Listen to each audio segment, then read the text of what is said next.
What's up, guys? Welcome to the first episode of Dreamers Club. Our guest today is Mashao Seabela. He's an Instagrammer with over 13K followers, an influencer, brand ambassador. If you want to hear his beautiful story, stay tuned. I promise you, it is absolute fire. Welcome to our very first episode. Welcome, guys. Eric, thank you very much for joining us. Influencing, how did that start? What sparked that thing of like, okay, I want to be an influencer? All right, so to be quite honest, I didn't love fashion. My mother used to dress me up, but I was like, oh my God, I hate these clothes. Why is she doing this to me? And then I went to New York for the first time in 2014 after winning a debate competition with some other team members from my high school. And when I was there, I like to dramatically explain the story and say I saw a man wearing a suit and he was wearing rain boots and he had a hat and an umbrella, and on the other hand he was holding a case, a briefcase, and he was going to work, but he just looked so good. I'm not sure if he looked put together, but I think seeing people around New York really who looked so good sparked the interest of fashion in me. And when I got back, I started taking pictures of my outfits. I didn't have the best fashion sense, but as time went on, I learned how to do that, took pictures of my outfits, and as they say, the rest is history. So you mentioned that when you came to Cape Town, right? So you matriculate. Yeah. You come to Cape Town, you decide you're going to come to UCT. You came here, and what happened then? How did you find your feet, and how did you kind of like fit into the space? So I come to Cape Town. I know no one here, but I do know other people around South Africa and globally. After some time, I found out about people who are doing this for a living, who are actually earning money from just posting pictures on Instagram, tweeting about events, making YouTube videos. So then I teach myself, and I'm like, how can I do this? I remember when I came to Cape Town, I didn't know people are earning a living out of this. I'd never worked on a campaign. All I'd just been doing was happy with people saying, oh my God, you look nice. So then I thought, let's monetize this and turn this into a business. And I did. I started out by approaching brands and saying, hey, this is who I am, this is what I do. Give me your products, I'll advertise them, I'll promote them for you, and I'm willing to do it for free. And I think that's one thing which a lot of people don't do these days, or don't want to do when they start out initially, is being willing to do work for free, whether you are gonna be a runner or a coffee maker at a campaign shoot or a photo shoot. Be willing to do that, because from then other opportunities can come forth, because I did a lot of free work before my first paycheck came through, and when it did come, it felt so good, and it erased all of those months of hard work, yet I was not being paid for anything. Yeah.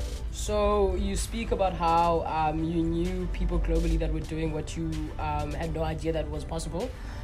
Who did you look up to, and like how did they influence you to keep going and stuff like that? In South Africa, I'd say that I looked up to Trevor Spearman. He was one guy, even when I was starting out, he was already looking like he's coining it so much. So that's definitely one influence nationally. And then abroad, I used to watch a series on YouTube from Australia called Fashion Bloggers, and it had, I think, 5 girls, and it went on for 3 seasons and 10 episodes each, if I'm not mistaken. And they showed the life of bloggers around Australia. So they had one who was a student, there was who goes by the name of Song of Styles, if I'm not mistaken, on Instagram, and there were a couple of other bloggers as well, who others had 9 to 5s, others this was their whole lives. So it showed all these different angles of influencers, and I saw these ladies are coining it so much in Australia, but I saw that yes, it was quite a big industry abroad and overseas, but I was not really seeing that in South Africa. As much as that was a disadvantage, I turned that into an advantage, and I said, if there are not a lot of people in this market, maybe I can tap into it, and I can be one of the very few at, the very early stages who are gonna make a living out of this, and let's just try to do it. Wow, that's so important. So you start out, right? Nobody knows who Eric is. Yeah. Why must we give this kid like our shoes and our products and stuff like that? What are the challenges that you faced, starting out? And how did you keep going? Why did you keep going? So I think for me, going through the challenges was, really believing in yourself and not believing in your craft, having the passion for it, as cliche as it might sound. But it's really important because that is what is going to sustain you. When I came to Cape Town, like you said, nobody knew who I was. Yeah. So I built a reputation for myself. For example, doing the doing the free work that I was doing in the first instances, building a reputation for myself. And then from that, I was able to say, so now I've worked with these guys. Now, when you go to approach brands and say, please pay me, I'm worth something. You're not just a nobody. Yeah. So that helped me gain a certain, brand reputation, if I may call it that. And then what's the second part of the question? Why do you keep going? Yeah, I keep going because it's something that keeps me awake at night. I always tell everyone, when you find something that keeps you awake at night, do it so good and you'll never have to work again. It doesn't mean then, for example, now I still have to type out proposals. Yeah. It's quite a lot of work and I'm like, I don't want to do it. But once you start getting into it, once you start typing, once you start doing whatever task that you have to do that is part of your passion, it doesn't feel like work. And that is what really kept me going. And really understanding your destiny and knowing where you want to see yourself, and that will make sure that you quieten down all of the noise that's around you and really focus on your goals, and that's just it. So say there's a kid, someone who is aspiring to be a YouTuber, a blogger, influencer, and they can't really find their place. What do you suggest? What advice do you give to someone like that?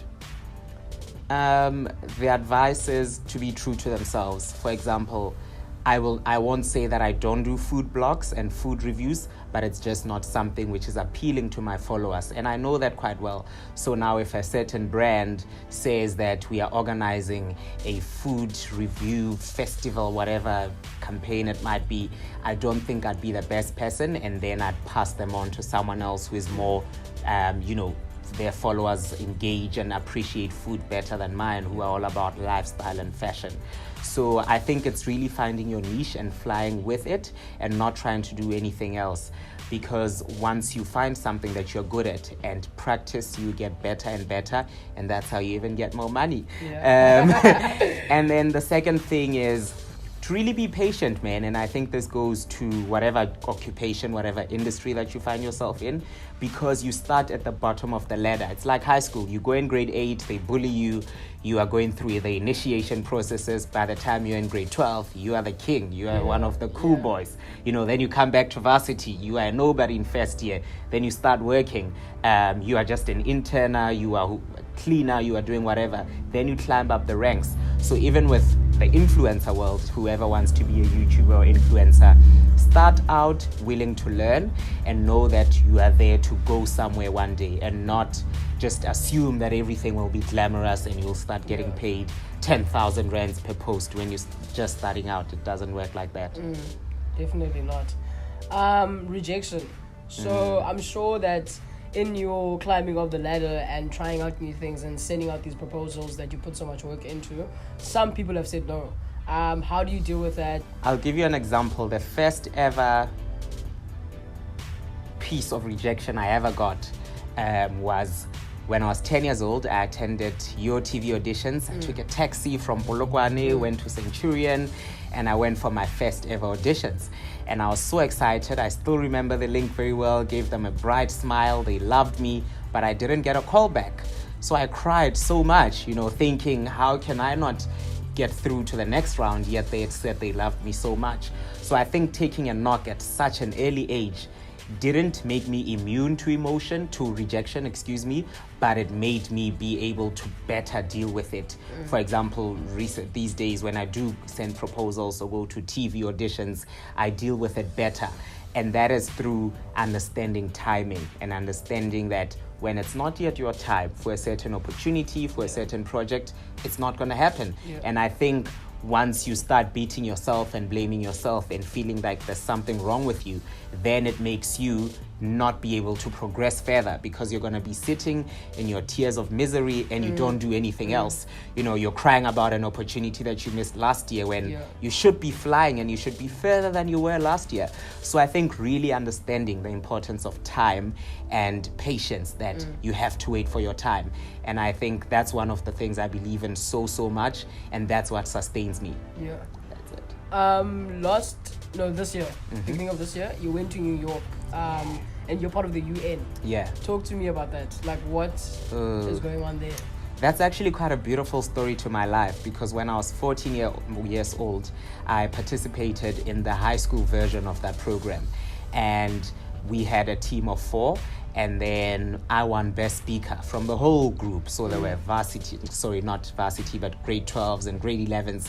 Here's this young kid who is in grade 8 and winning Best Speaker. But my team didn't win to progress to the nationals. So you can imagine how heartbroken I was, because when you win the nationals, you go to New York at the UN headquarters. But I made a vow to myself and say, I will make it to the UN. I didn't know how. I didn't even know that it existed for varsity. But then I come to UCT and I hear there's actually a United Nations Society here. And I think, oh my God, remember that dream that didn't happen when you were 14 years old? 4 years later, here it is. And when I joined the UN as well, I said, I'm joining it. Yes, I'm passionate about public speaking and helping out people and inspiring people and going out into communities and doing my bit of good work. Part of it is to get to the United Nations headquarters. And that's exactly what I did. And I think from that story, it is remarkably important to always remember that just because you missed something doesn't mean it's never going to happen. And secondly, when you are part of something, make sure that your goals are aligned with your work. Because I was constantly searching and finding out how I will get to New York, even if I was part of the UN. I didn't just think, oh my God, here I am. The moment has finally come. I'm just going to get in. So I constantly work at it to make sure that I do get there one day. Yeah. Wow. That is beautiful. And it's all about timing. It all happens at the right time when you're ready for it. And that is it for today. Thank you so much for joining us on today's episode, our first ever episode. If you like this episode, make sure to subscribe. Tell your friends, tell your gogo, your mama, your tata, your tutu, anyone that you feel like would benefit from this episode. We hope you felt inspired. Make sure to check out Mashao on all his social media platforms. We will put the link in the description. Also, check out Apparel's merch. That will also be in the description. Thank you so much again for tuning in, guys. For more exclusive content and information about the following episodes, make sure to also follow Dreamers Club on Instagram. The link will be in the description. That is it from me. Catch you guys next time. Boo!